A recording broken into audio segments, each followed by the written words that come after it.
বাংলাদেশের ঐতিহ্যবাহী জেলা ব্রাহ্মণবাড়িয়া জেলার জেলাধীন কসবা উপজেলার অন্তর্গত আকুব্বর পূর্বপাড়া মরহুম আবুল কাশেম মোল্লার স্মরণে দশম বার্ষিক ওয়াজ দোয়ার মাহফিলের সম্মানিত সভাপতি। আল্লাহ রাব্বুল আলামিন মানুষকে চলার জন্য,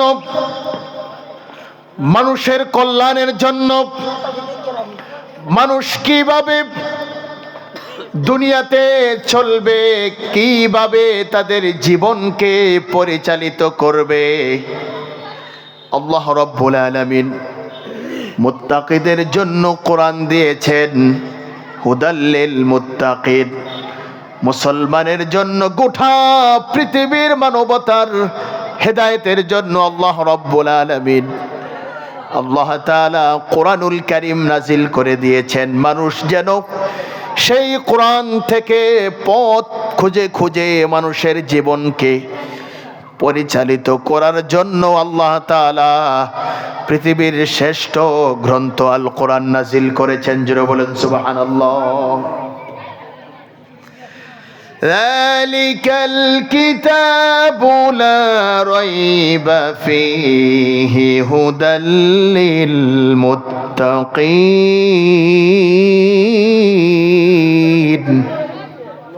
এটি আল্লাহর কিতাব, এর মধ্যে কোনো সন্দেহ নেই। আছে আল্লাহর কোরআনে কোনো সন্দেহ আছে? কোনো ভুল আছে? কোনো ত্রুটি আছে? আল্লাহর কোরআনে নিঃসন্দেহে এটা হচ্ছে আল্লাহর পক্ষ থেকে মানুষের হেদায়েতের জন্য। মানুষ সেই গ্রন্থ থেকে হেদায়েত নিবে।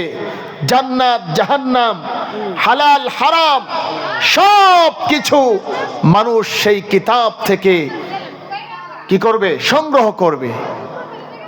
আর আদর্শ হিসাবে আল্লাহ রাব্বুল আলামিন কোরআনুল কারীমে বলেছেন, লাকাদ কানা লাকুম ফি রাসূলিল্লাহি উসওয়াতুন হাসানাতুন লিমান কানা ইয়ারজুল্লাহা ওয়াল ইয়াউমাল আখির। আল্লাহু আকবার।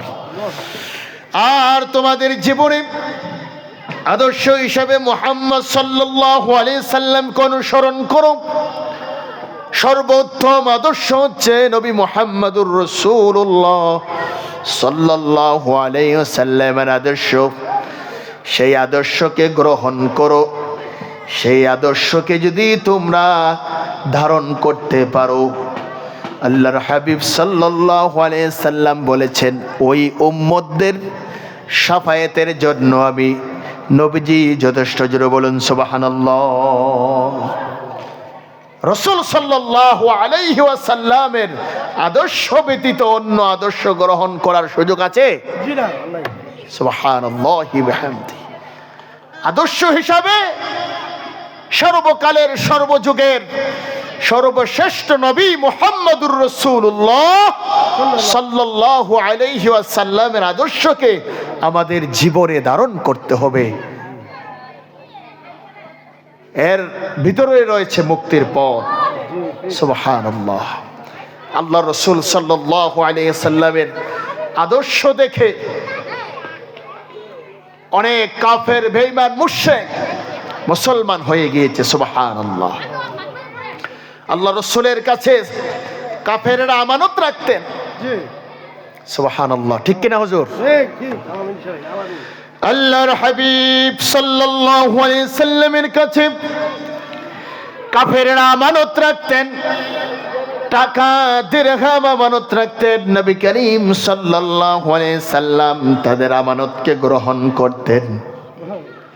যেমনি ভাবে কাফেররা আল্লাহ রসুলের কাছে আমানত রাখতেন, রুমালের মধ্যে পুটলির মধ্যে বেঁধে যেমন করে যেইভাবে রসুলের কাছে আমানত রাখতেন, আবার যখন ফিরতে চাইতেন আল্লাহ রসুল সাল্লাল্লাহু আলাইহি ওয়াসাল্লাম ইহুদিরা যেমনি ভাবে যেই পোটলাটা দিতেন, যেই কাগজের মধ্যে দিতেন, সেই পোটলাটা তেমন ভাবে আবার ফেরত দিতেন। জোরে বলেন সুবহানাল্লাহ। আল্লাহর রাসূল কোনোদিনও আমানতের খেয়ানত করেন নাই। আর আমরা আমানতের খেয়ানত করি, আমানত ভঙ্গ করি, ওয়াদা করলে ওয়াদা রাখতে পারি না, আমানতকে আমানত বিনষ্ট করে দেই। আমার ভাইয়েরা, আল্লাহর হাবিব সাল্লাল্লাহু আলাইহি ওয়াসাল্লাম সোনার মানুষ ছিলেন, সোনার মানুষ ছিলেন। রাসূল সাল্লাল্লাহু আলাইহি ওয়াসাল্লামের চরিত্র দেখে অসংখ্য কাফের বেঈমান মুসলমান হয়ে গিয়েছে। সুবহানাল্লাহ। একদিন একজন কাফের মসজিদের মেহরাবের ভিতরে প্রসাব করে দিয়েছে। মুসলমানদের মসজিদের ভিতরে ইহুদি প্রস্রাব করে দিয়েছে নবীজির সামনে। সাথে আমিরুল মুমিনিন হযরত উমর রাদিয়াল্লাহু তাআলা আনহু ছিলেন, দেখে ফেললেন। আল্লাহর রাসূলকে বললেন, ইয়া রাসূলুল্লাহ, ইয়া হাবিবাল্লাহ, ওগো নবীজি, সেই ইহুদি আমাদের মসজিদের মেহরাবের ভিতরে সে প্রস্রাব করে দিয়েছে, তার জান থেকে কল্লাটা আলাদা করে দিব। আল্লাহর রাসূল বলেছেন, ওমর ধৈর্য ধরো, শ্রবণ করো, তাকে প্রস্রাব করতে দাও। আল্লাহর রাসূল যে এই কথাটা উমরের সাথে বলেছেন, ইহুদি শুনতে পেরেছে। সুবহানাল্লাহ। আল্লাহর রাসূল বলছে, ওমর না, খবরদার, তাকে হত্যা করা যাবে না, তাকে প্রস্রাব করার জন্য আগে ব্যবস্থা করো। আল্লাহু আকবার। আল্লাহ রাসূলের সেই কথা ইহুদির কান পর্যন্ত পৌঁছে গেল। ইহুদি ওই মসজিদ থেকে বের হয়ে আসলো। আয়েশা মনে বলল, আমরা জানতাম যে মুহাম্মদ নাকি কত কঠোর। সুবহানাল্লাহ। আমরা মুহাম্মদ সাল্লাল্লাহু আলাইহি সাল্লামকে কঠোর মনে করতাম। না না না, মুসলমানের মসজিদে প্রস্রাব করে দিয়েছি নবীজির সামনে, মুহাম্মাদুর রাসূলুল্লাহ সাল্লাল্লাহু আলাইহি ওয়াসাল্লামের সামনে। সাথে ওমর বললেন, তাকে হত্যা করা প্রয়োজন। নবী মুহাম্মাদুর রাসূলুল্লাহ সাল্লাল্লাহু আলাইহি ওয়াসাল্লাম বললেন, না, তাকে প্রস্রাব করতে দাও। ইহুদি দৌড়ে এসে বললেন, কেমন ধর্ম, কেমন ধর্ম আর কেমন মানুষ! মুসলমানদের মসজিদে প্রস্রাব করেছি, তারপরে কত দয়া, কত মায়া, কত সার। সুবহানাল্লাহ। ওমর বললেন, ইয়া রাসূলুল্লাহ, ওই ইহুদির গির্জায় যদি আমরা প্রস্রাব করতাম, আমাদেরকে হত্যা করত। তাকে আজকে বাঁচতে দেব না, তাকে আমার হাত থেকে রেহাই দেব না। আল্লাহর রাসূল বলেছেন, ওমর থেমে যাও। ইহুদি দৌড়ে আসলা, বললেন, ইয়া রাসূলুল্লাহ, ইয়া হাবিবাল্লাহ, আমি মসজিদে প্রস্রাব করেছি, এরপরে আপনি আমাকে কিছু বলেন নাই। আমি আর দেরি করতে চাই না, আমাকে কালিমা পড়ে মুসলমান বানিয়ে দেন। লা ইলাহা ইল্লাল্লাহু মুহাম্মাদুর রাসূলুল্লাহ সাল্লাল্লাহু আলাইহি ওয়াসাল্লাম। জন্ম আমার নবীর যুগে হলে কেমন হতো, দো নয়নে রাসূল পাক দেখলে কেমন হতো,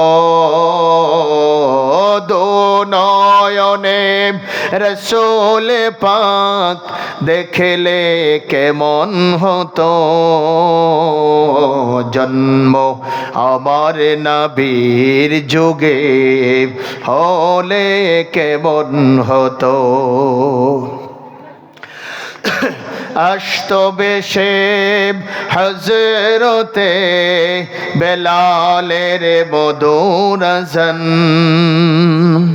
যে আজানে ছিল এমন প্রেম মুগ্ধ রহমান।